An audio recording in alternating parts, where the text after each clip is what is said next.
Thank you very much for the introduction, and it's wonderful to be back in Israel again after 4 months. What I'm going to talk about today is aspects of human evolution and related evolution of a pathogen. And what I want to stress is that in producing a proper evaluation of species that are non-human, it's very important to keep in mind the evolution of the human species and the fossil record of humans and their ancestors. In my view, Tel Aviv University has been a brilliant leader in this field over the years, and I fervently hope that it will continue to have representation at the same level as has in the past of hominid and human evolution. I'm going to talk today about modern human evolution, which is more recent than most of what has been studied during the history of paleontology at this university, and it's going to use some of the modern tools of molecular biology.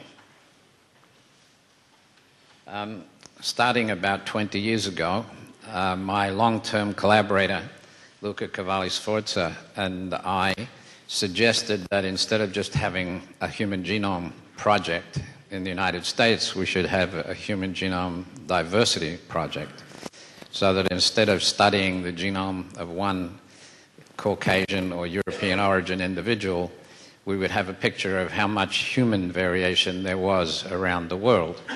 And in fact, we suggested that we should have samples of about 20 people from 5,000 populations, which would have represented a large fraction of the linguistic variation in the world. If there are 6,000 to 7,000 languages, it would have been a pretty good representation.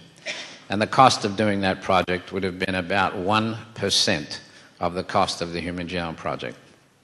And the government agencies said that wasn't interesting. Of course, 15 years later, it is the focus of their interest, and through the HapMap and related projects. So I'll tell what we did. We were able to convince laboratories from around the world to contribute cell lines that they had in their refrigerators to a repository in Paris, where they reside today. And at least 120 laboratories have been able to get the DNA from those samples. They total about 1,064, of whom about 938 are unrelated individuals from these populations around the world. So this is called the Human Genome Diversity Panel, and it's kept at CEF, the Centre d'Études Polymorphisme Humaine in Paris. And for very little money, you can get enough DNA from 938 individuals from all of these places to study. Now, of course, it's not a perfectly representative sample because there are a lot of absolutely essential places that are missing, also up here, and of course over here. And some of those places are missing by accident, and some are missing by religion, and some are missing by politics. But in the long run, in 100 years, we'll have enough samples. So the results of the first study use statistical techniques that were developed by my students, Noah Rosenberg and John Pritchard, to study the variation at about almost 800 microsatellite loci. These are short repeated pieces of DNA, of which every individual on the planet has hundreds of thousands in their DNA. And what this graph represents is every picture here, every color, there's a vertical line in that color, and every vertical line is a person. And if you look at this person, for instance, this individual, all of these individuals here represent a population from Algeria called the Mozabites, who have a Berber background but have been resident in Algeria for centuries and have African ancestry. The fraction of their African ancestry is represented by the height of this color. And that, by doing it that way, we can represent all of the populations in our sample. These represent all of the African populations that we have. These over here represent Middle Eastern populations and European populations until we get to Pakistan. So we call this area between here and here Eurasia, everything west of the Himalayas. And we see over here a couple of very strange populations that seem to be represented by equally European and East Asian history. And the ancestry, the reason for that is that this first population is called the Hazara from Pakistan, and those of you who've read The Kite Runner know what discrimination is felt by the Hazara because of their East Asian ancestry. And the other group over here, the smaller, thin one, are the Uyghurs of Xinjiang, who are the Muslims in China, northwest China. And they also have about the same fraction of ancestry that comes from the west of the Himalayas as they do from East Asia. Now, these two populations over here are oceanic, a Melanesian and New Guinea population, and these are the indigenous American populations. And you'll see one of them, the Maya, has got quite a bit of European ancestry in it. So this is a way of representing ancestry and the history of human migrations. This, by the way, is a very strange population called the Kalash, which claim to be the descendants of the armies of Alexander the Great in Afghanistan and Pakistan, and have red hair and blue eyes, about 3,000 of them, and they are genetically quite distinct from the other Pakistani or Afghan populations.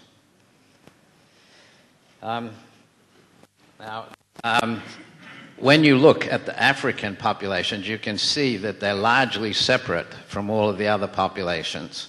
And if you ask the question, what would you expect to see in this kind of a picture if instead of just looking at microsatellite populations, you went further and were able to break each of those groups into separate continents? Would you be able to separate the populations within the continents? So can you get a finer resolution? Well, there are some places where it's a complete mess, and that's one of them, the Middle East.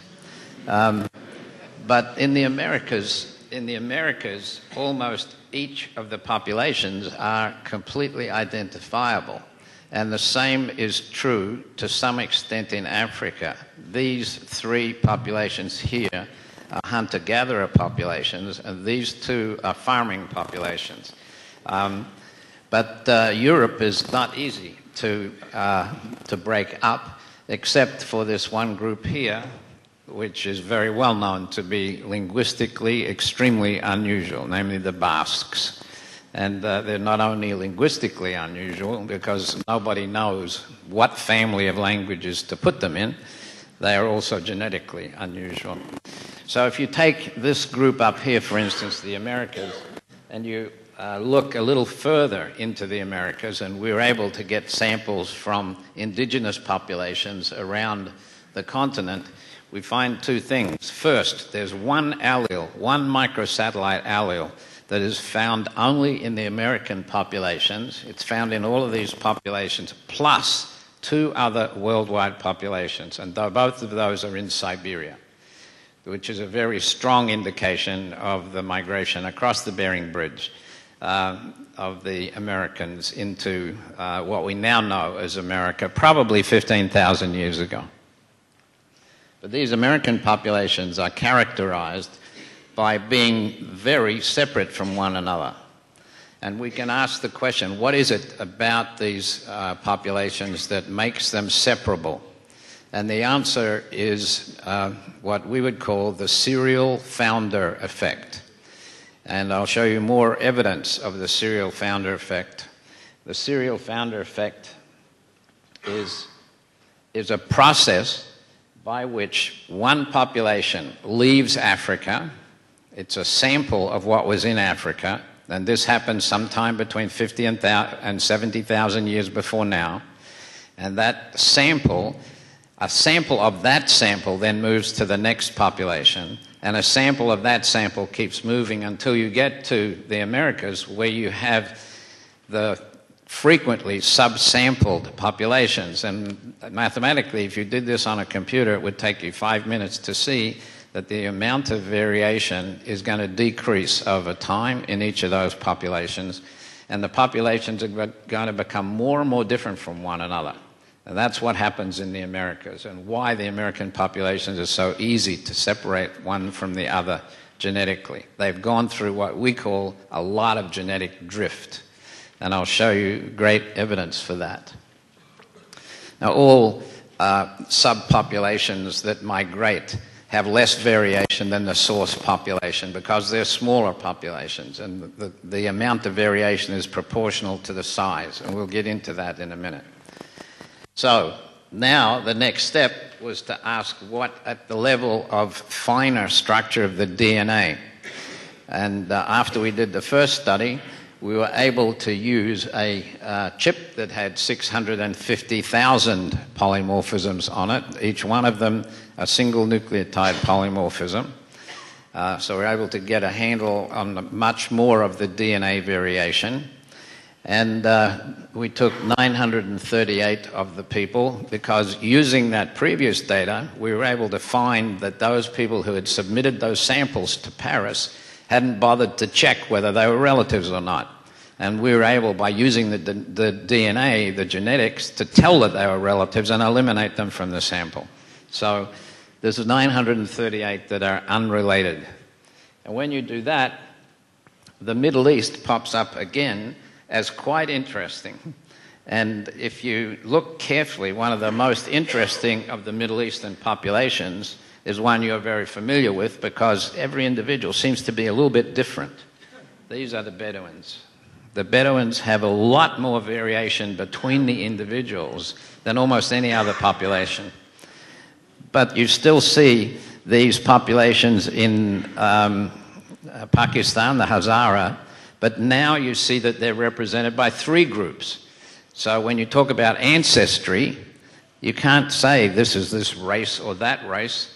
I mean, they've got this much Chinese and East Asian ancestry, they've got this much ancestry in Pakistan, and this much ancestry in Europe. So when people tell me that Obama is the first black president of the United States, he's just as much a white president as he is a black president, because his ancestry is equally in both places. So my crusade is to eliminate the word race from the English language and use the term ancestry group to decide what these people are. Because if you look carefully, you'll see this group here has some ancestry. These are the Yakuts. Yakuts live in Siberia. But that fraction of their ancestry, 10%, is over here in the Americas. They share common ancestry. Similarly, we had a small sample of Russians, and some of those had ancestry over here in the Americas.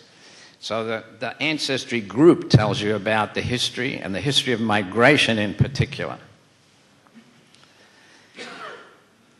Now, as you look at this graph, remember what I said about serial founder effect, that as individuals left Africa, each subpopulation was a part of a previous population. So what I've graphed here is the amount of variation as a function of the distance from Africa. And we used Addis Ababa. That AA means Addis Ababa. And what you see is it's a very strong regression from Africa to the Americas. It explains about 80% of the variation. The correlation with distance from Africa in the amount of heterozygostial variation is very, very strong. And that is the manifestation of what is called the serial founder effect.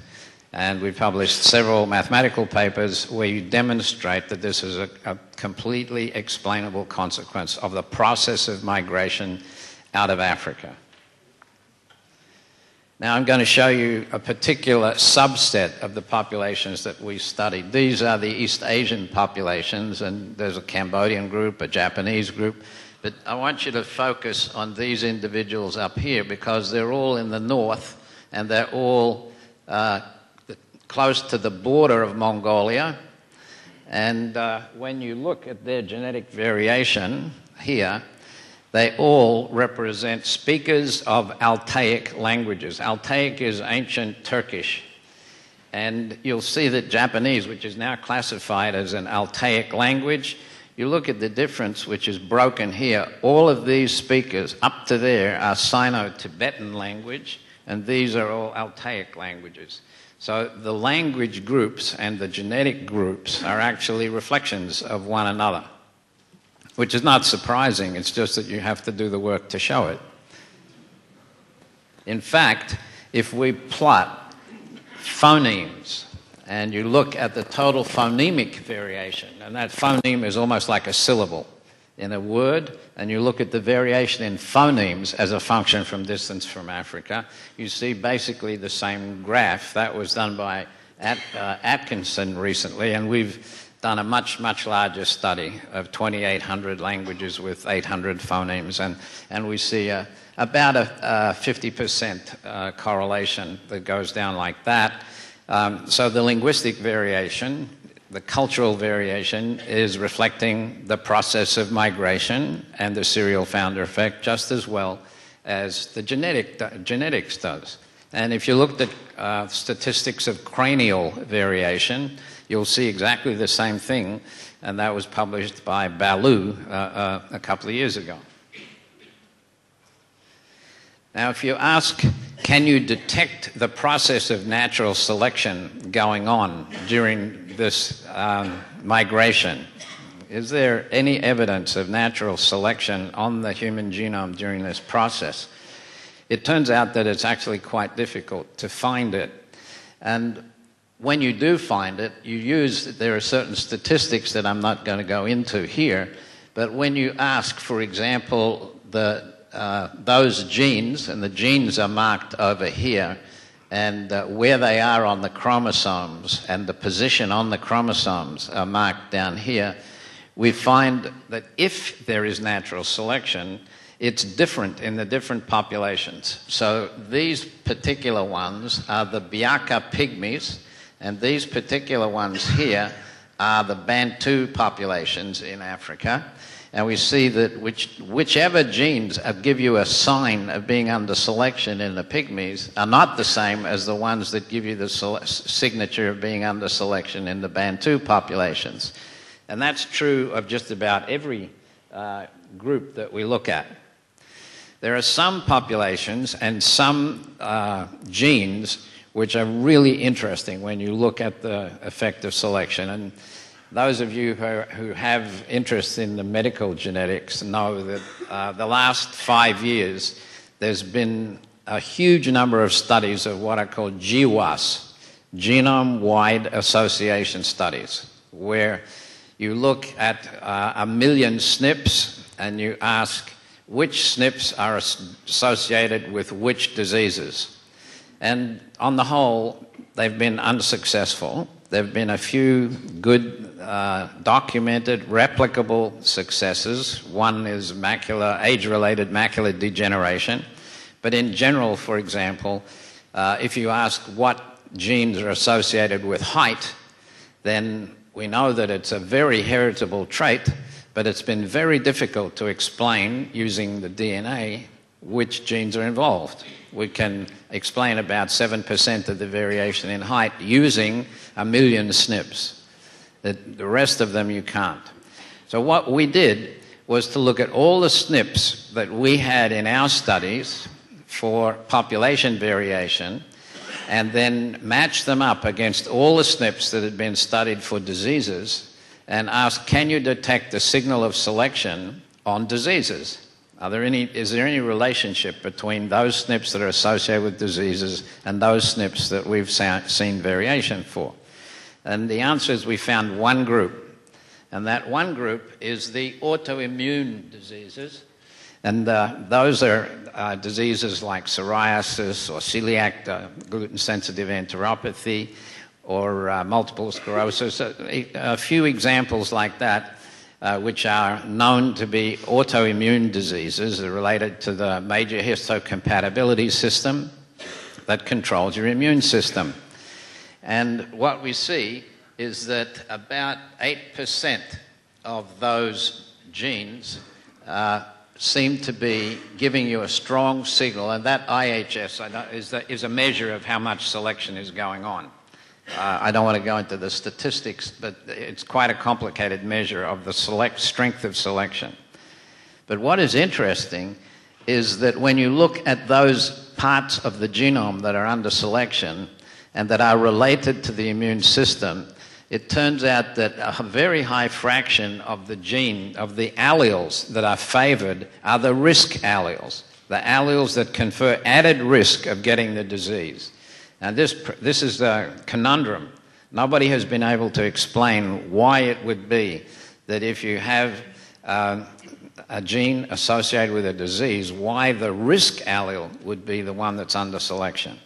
And a number of people are investigating this problem right now because it only came out a very short time ago. Now, we can ask, what's the pattern of variation across the genome? If we know that there are 3 billion nucleotides across the genome, how often are those nucleotides going to be varying, and how often is there going to be no variation at all across the genomes in a population? And we've been studying this very recently, and of course we know that inbreeding itself leads to a reduction of variation. This is one of the sort of things you learn in the first biology course. And as early as 110 years ago, it was noted that some traits occur more frequently in the offspring of unaffected individuals, but those are those which we call recessive. So those are particular examples of diseases where the two parents don't have the disease, but their offspring does. Tay-Sachs is an example. But the way in which they're inherited, of course, was pointed out first by Mendel. So we know quite a bit about what should happen to those diseases. Now, if you ask for homozygosity, which is the identity of the two genes that you get from your mother and your father, and at the level of DNA, it's the nucleotides. You get an A from your mother, and in the same position, you get an A from your father. So you would then be a homozygous for A. And the probability of being homozygous at this is related to how frequently the disease genes occur. And we've been studying that homozygosity, and the things that can affect homozygosity are both population history, namely the demography, how big the population is, and cultural effects, the behavior of the population. So by the demography, we can refer to historical bottlenecks. A bottleneck is simply a drop in the population size. And geographic isolation is a population that is kept isolated and doesn't have a chance to mix with other populations. But in addition, a population can choose only to mate with individuals in the same population, and that's a cultural trait. Or you can choose to do consanguineous marriages, marry your cousins. And both of those things, and all of these things, will have an effect on how much variation there is in the population. So if you ask how much relatedness there is between different individuals in the population, that will be directly related to how much homozygosity there is. So more than half of today's populations live in places where mating between relatives is common. this is a map of the percentages of marriages between first cousins. And you can see that you're in an area where it's very high up here, right? But it's not only in the Middle East, it's also in parts of Africa and certainly in India. But it's generally this region where first cousin marriages are very high. And about 10% of the world's populations are residing in areas where that level of cousin marriages is high enough to cause diseases. Even in the 19th century, people recognized that first cousin marriages were actually quite common, even in Europe and the Americas. So we now can ask, is there any evidence of differences in disease incidence between inbred populations and more outbred populations? I spoke to a pediatrician in England who works in an area where the Pakistani immigrants are most frequent, and genetic diseases among the Pakistani immigrants are 100 times more frequent than they are among the local English people. And that's because of generations of endogamy and inbreeding, first cousin marriages. And there's a big problem for the British national health system. So what we did was to ask questions about runs of homozygosity. If you look along the genome, how many nucleotides are there where you have no variation between the ones that you're getting from your mother and your father? And we can do that with whole exome sequencing. You can do it with just the SNPs. And I'm going to show you results from just SNPs. Now, I hope you can see this, but this is a graph now of 2,000 people. We expanded our population sample, 121 populations, and we asked who's got the most homozygosity. And these lengths, what we call runs of homozygosity, are 5 million bases long or more. So you have 5 million bases along the DNA without a single heterozygote nucleotide. And here is the most in the planet. And as I told you before, we would expect that to be in the indigenous American communities. And that's where it is. This is the indigenous Americans. Now, where else would you expect it to be? You would expect it to be in those populations that have the highest level of inbreeding. And these are all the Pakistani populations and the Middle Eastern populations. And that's where you see this very high level of runs of homozygosity. And that explains all of that, the problems with genetic diseases.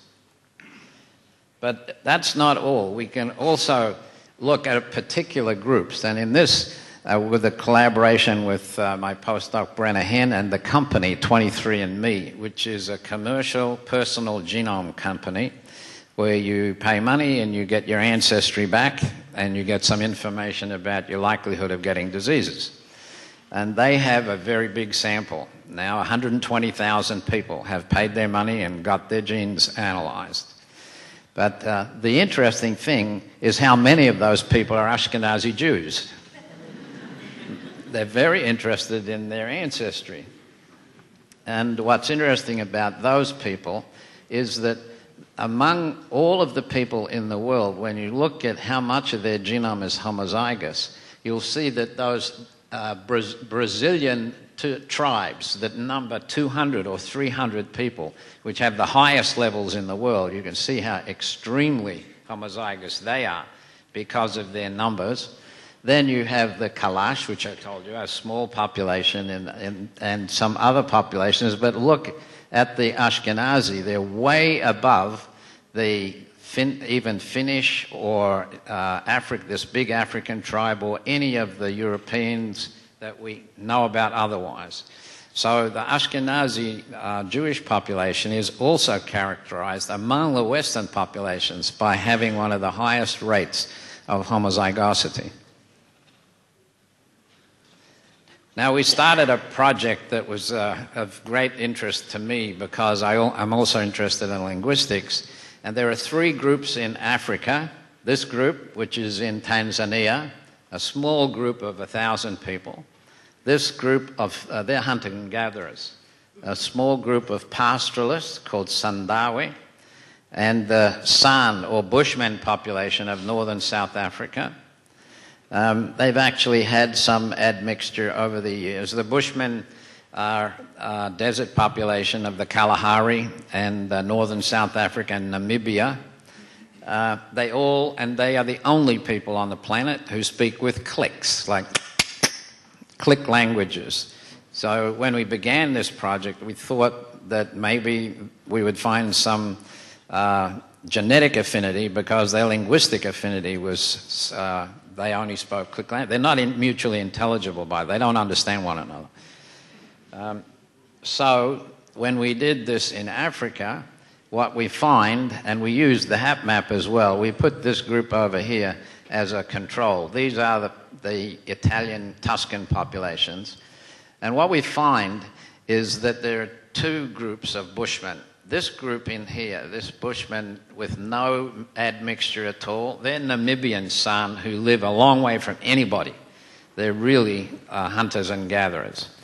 This is the sample that we had taken ourselves, called the Humani San, and you can see that there's some admixture coming from here. You can tell by the color, and some admixture coming from the Bantu peoples from Kenya, the Yoruba from Nigeria, Mandenka from Senegal. And then you look at the two groups of pygmies. And these are really interesting people because pygmies are considered to be hunter-gatherers, both of them, both populations. But you see that this group of pygmies who lives close by the Bantus and are working for them, almost in slavery, they're farmers. So this group of people is now about 1/3 of their ancestry is Bantu, whereas the Mbuti, who are deep forest people, have no ancestry with anybody else on the planet. So this way in which the culture generates the contacts between the peoples is very easy to pick in here.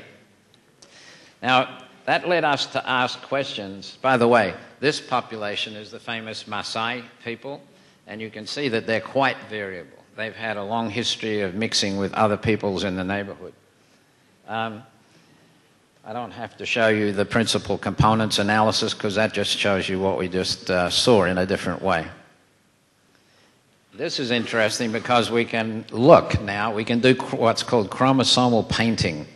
And if we look at these groups here, the first one is the Sandawi, and we can ask which pieces of the chromosome come from which populations. And this kind of chromosomal painting is actually rather informative. And you can see that this group, the Sandawi, has a lot more of the red in it than this group over here, which is the Bushmen. They have a little bit of this yellow, which is mainly Tuscan, European-type ancestry. So you can look at the chromosome and put in blocks and say this block came from this group and that block came from that group. And that kind of chromosome painting is quite informative. One interesting thing about the Hadza population, which is this very small, really interesting population, is that they have one allele in the major histocompatibility locus, which is never seen anywhere else on the planet. They're the only population that has this particular allele.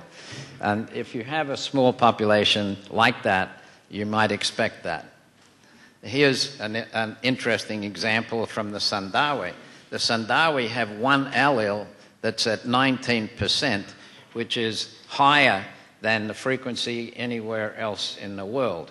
And we can't tell why that is. It's related to a specific gene and a mutation that we know about, but we have no idea why that particular pastoral population would have such a high frequency of this mutation.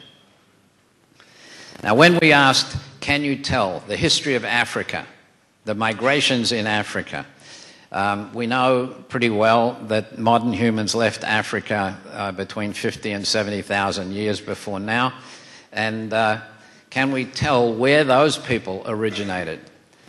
And our analysis, we did two different kinds of analysis. One is based on the amount of variation in the populations, and the other one is based on something called recombination. And that's the frequency of the breaks in the chromosomes. And the frequency of breaks is proportional to time. And what we can see is that the consequence of the breaks is measured by this quantity which we call R squared, and the amount of those associations between genes is by far the lowest in the Bushmen of South Africa. They also are the most variable population on the planet, and as you go north in Africa, you get less and less variation, even though in the whole continent of Africa, the variation is still higher than it is anywhere else in the world, except for the Hadza population, which is only 1,000 people. So this leads us to suspect that the migration of populations in Africa started from this area here, and that there was a migration originally of people whose ancestors were these people. Now that doesn't necessarily mean people went like that and out like that. It could be that these people, that the Bushman-related people occupied a large part of Africa, and as the Bantus expanded 5,000 years ago, they pushed the Bushmen into ever more undesirable habitats. And because the Bushmen are not warlike people, they have very limited tools, small bows and arrows and spears, and they had no way to combat the more sophisticated armories of the Bantu as they were expanding into this area here. So by using these statistics, we believe that we've got a pretty sound proof that the origin of the people who left Africa from here was down here, these Bushmen. And that leads us to claim that they are the ancestors of us all. Now the Hadza I told you about are a small group. Look at the amount of homozygosity. Look at the amount of homozygosity. This is measured in megabases, millions of bases. Every individual looks like this, 500 million bases without a single variant. And that's because, not of necessarily first cousin marriages, it's because the population went through a huge bottleneck.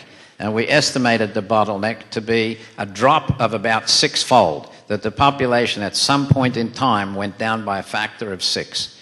And that led to this, everybody being related to one another, even if they didn't know.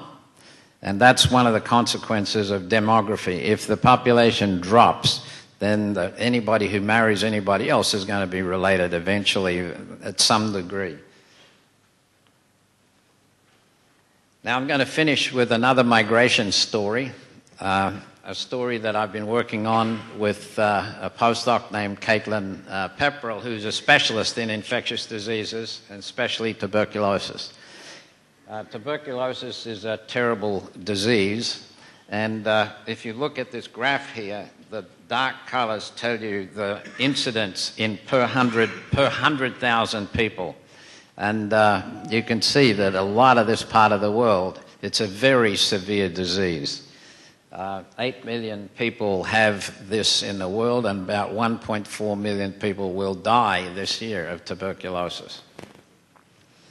This is a picture from an old book by Ferguson in 1928, and this is the incidence of TB among Indigenous Canadians, the Indians in Canada. And you can see that there were some incredible epidemics here. These are, 130 per 1,000 people. Actually, at this point, 10% of the Indigenous Canadians died of tuberculosis.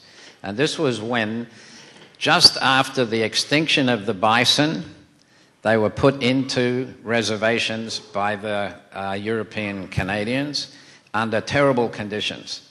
They had very little food and very crowded conditions.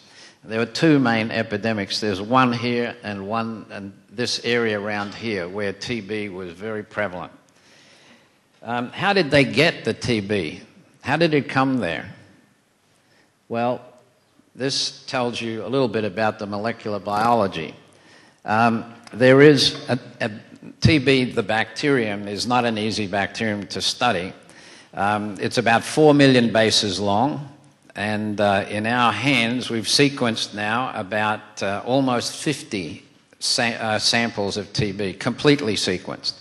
And what we see is that there is a strain from Quebec which has a deletion of a particular part of the DNA in it. And that deletion is not found anywhere else.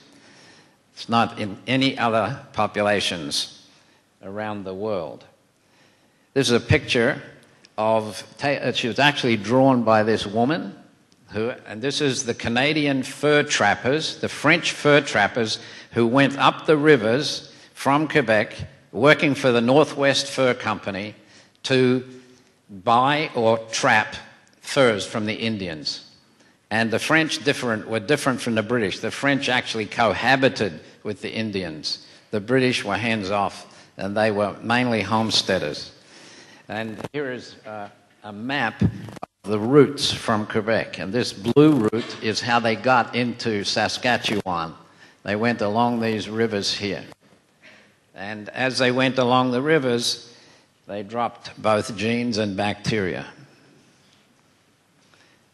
We've estimated that looking at the DNA of the TB, the first step was just to look at parts of the DNA, and we estimated that the time to the most recent common ancestor of the Quebec strain was somewhere between here, and our mean estimate is 1740.